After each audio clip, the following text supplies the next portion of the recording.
The clash between peaceful protest and violent resistance would produce images that caused the country to sit up and take notice.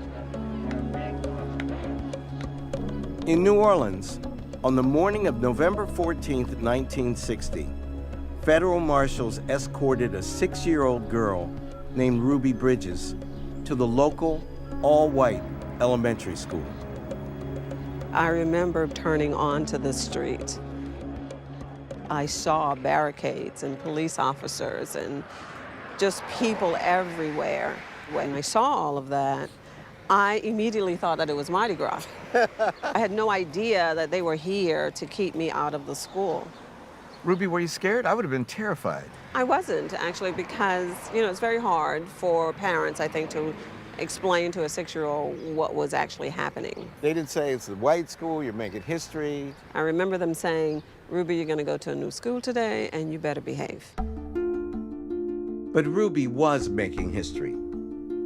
6 years earlier, after decades of struggle, the NAACP had won a major legal victory, Brown versus Board of Education, in which the Supreme Court declared that the doctrine of separate but equal schools was unconstitutional. But in many places, that triumph did not translate into change. For years after Brown, much of the South simply refused to integrate. Now, Ruby would be one of 6 New Orleans children chosen to desegregate several all-white elementary schools. They were screaming and shouting and chanting 2, 4, 6, 8. We don't want to integrate. The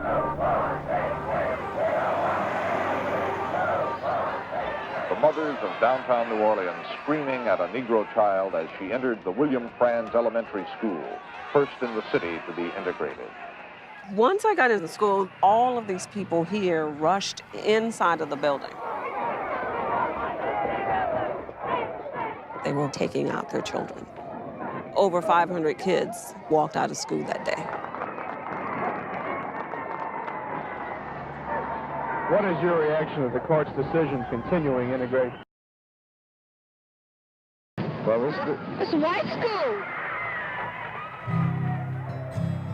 They didn't see a child.